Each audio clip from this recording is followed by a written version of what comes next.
Good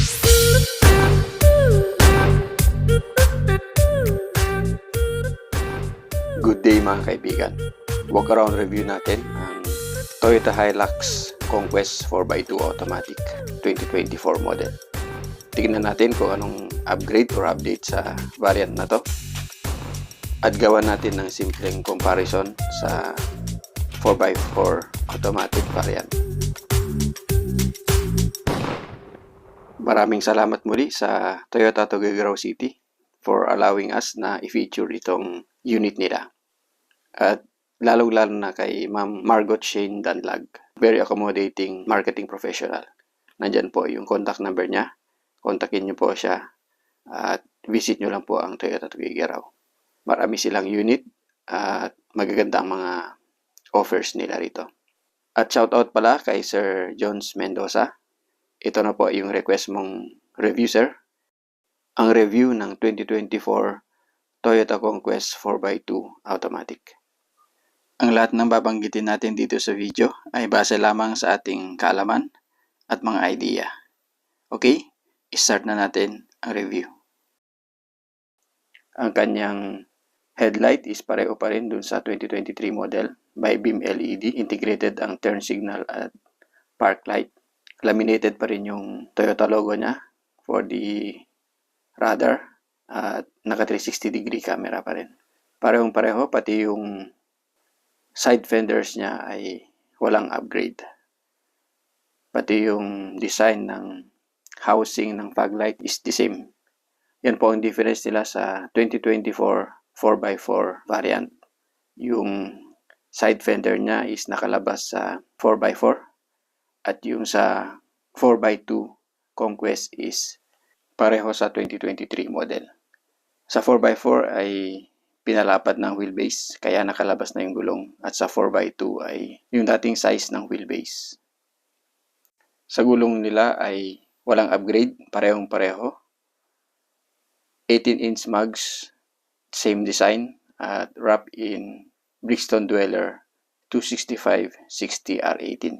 So walang upgrade sa wheels. Pati sa stepboard is parehong pareho. Sa side profile ay parehong pareho rin sa 2023 model. May badging na Hilux na chrome plated. Ito yung sa 4x2 at ito naman yung sa 4x4. Parehong pareho at parehong pareho rin sa 2023 model. Sa side view mirror is matte black color pa rin. Integrated ang turn signal light, side camera at yung courtesy light. Yun yung sa 4x2 at ito naman yung sa 4x4. Sa door handles naman mga kaibigan, parehong pareho rin sila. Walang upgrade or walang update. Matte black color with smart entry system. Same with the second row door, matte black color din. Yan po yung side fender ng 4x2 automatic. Pareho sa 2023 model at ito sa 4x4. Nakalabas na yung kanyang side fender. Pati yung gulong. Yung sports bar nila ay parehong pareho, walang upgrade or walang update. Meron pa rin yung ornament na roof rail at pole type yung antenna. Sa rear part mga kaibigan, parehong pareho sila at parehong pareho rin sa 2023 model. LED brake light at park light, bulb type na signal light at LED na reverse light. Meron pa rin yung garnish niya na integrated ang back camera, opener, door opener at yung third brake light. At pati yung 4 back sensors or 4 eye sensors niya ay meron pa rin. Yan po yung 4x2 at yung 4x4. Parehong pareho sila sa rear look. At ang difference lang nila ay ang suspension ng 4x2 automatic ay parehong pareho. Walang upgrade. Pareho sa 2023 model. Rigid leaf spring with monoshock absorber. At ang spare tire nito ay full size pa rin. Base sa ating experience ay maganda to kasi nai-rotate mo siya regularly. Ang pagkakaiba niya sa 4x4 automatic is yung monoshock niya is mas malaki ang diameter, mas improve at meron siyang stabilizer bar for stability. At pareho silang naka-rigid leaf spring pa rin. At yung spare tire din ng 4x4 automatic ay full size. Yan po yung monoshock absorber ng 4x4 automatic. Improve siya. At yung monoshock is nasa outer part ng leaf spring. Kasi extended ang kanyang wheelbase. Ang side profile ng 4x2 Hilux Conquest 2024 model ay parehong-pareho sa 2023 model. Walang binago, walang in-upgrade. Sa 4x4 lang mayroong pagkakaiba, yung side fender lang niya. Okay, sa loob ng 4x2 automatic na Conquest, leather na yung kanyang side armrest at pareho pa rin yung design nung sa side door niya. Meron pa rin yung ambient color na kulay blue. 4 doors, one touch up and down ang kanyang windows pa din at meron pa rin yung control ng side view mirror. Ito ang update or upgrade sa Hilux Conquest 4x2 automatic. Leather seats na siya at 6-way power adjust ang kanyang driver seat. Same cabin configuration, pati yung size at size ng mga upuan, yung configuration ng upuan ay parehong-pareho. Pati yung mga driver aids niya ay parehong-pareho sa 2023 model. Nandun yung blind spot monitoring, meron yung traction control, meron yung 360-degree camera. Yung mga buttons sa steering wheel is the same. Nasa ilalim pa rin ng steering wheel yung switch ng cruise control. Pero adaptive cruise control na po siya. Push start stop system pa rin. At ang isang upgrade sa kanya is itong infotainment system niya. Pinalaki na touchscreen na siya. Other accessories is the same. Naka dual zone air conditioning system. Meron pa rin yung eco mode at power mode niya. Gated pa rin yung design ng kanyang shifter at standard leather wrap na brake handle. Pareho pa rin yung size ng center console niya, center console box. Leather wrap din yung armrest niya. Electrochromic or auto-dimming pa din yung rear view mirror. Meron pa din yung sunglass holder niya. At bulb type pa rin yung doom light. At parehong-pareho pa rin yung mga sunshades niya. May vanity mirror sa passenger at card holder naman sa driver.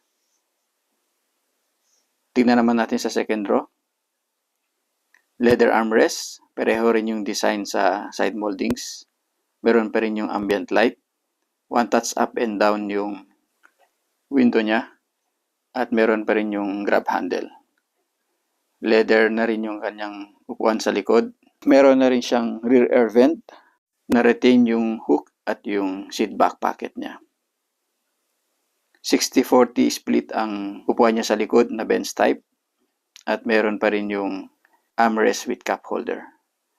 Maganda ang pagkagawa ng upuan niya mga kaibigan. Yan po yung 60 split niya. Meron siyang compartment sa baba na lagayan ng mga gamit or mga tools.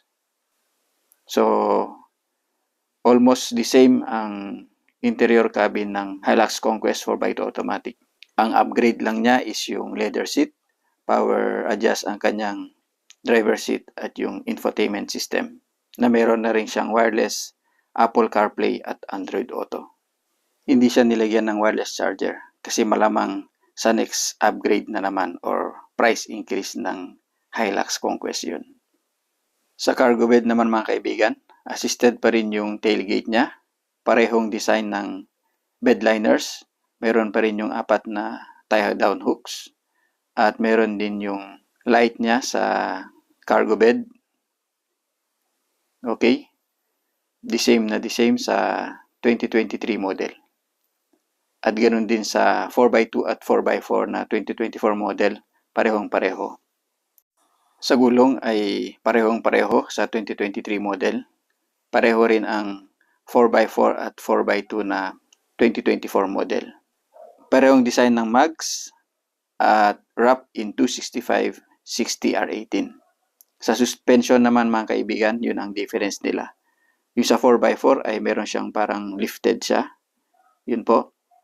At ang upper control arm nila is pareho. Sa 4x2 is ang suspension niya is double wishbone pa rin pero standard yung height niya. Sa brakes naman mga kaibigan, ang 4x2 automatic na Conquest is front disc brake at sa rear is drum brake. Sa 4x4 naman mga kaibigan is front disc brake at sa rear is disc brake. Yun yung upgrade. Isang upgrade sa 4x4 variant. Sa price naman mga kaibigan, ang 2024 Hilux Conquest 4x2 automatic is 1,669,000 pesos. Ang 2023 model niya is 1,562,000 pesos. Meron silang price difference na 107,000 pesos. Sulit kaya ang 107,000 pesos mga kaibigan sa upgrade na leather seat with power adjust driver seat at yung infotainment system na 9 inches at wireless Apple CarPlay at Android Auto na naka-touchscreen siya. At syempre yung year model ang upgrade niya sa 107,000 pesos. Kung compare naman natin ang presyo ng 4x4 sa 4x2, ang 2024 model na 4x4 Hilux Conquest Automatic is 2,072,000 pesos. At ang 4x2 is 1,669,000 pesos. Meron silang price difference na 403,000 pesos. Ang pagkakaiba nila ay wider na wheelbase, nakalabas ang kanyang gulong at yung kanyang side fenders, at yung drivetrain niya na 4x4 at 4x2.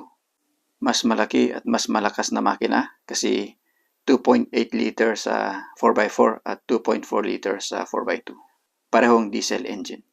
Disc brake sa likod ng 4x4 at drum brake sa 4x2.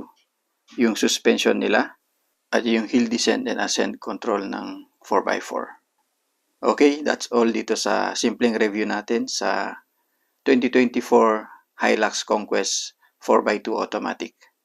At yung simpleng comparison natin sa kanila sa 4x2 at 4x4 na 2024 variants. Hopefully, nagustuhan nyo itong video natin mga kaibigan. Maraming salamat muli, lalong-lalo na sa mga valued subscribers natin. Shoutout muli kay Sir Jones Mendoza. Ito na po yung request mo na review ng Hilux Conquest 4x2 Automatic 2024 model. Maraming salamat po muli. And as always, keep believing and trusting the Lord. Keep safe and God bless.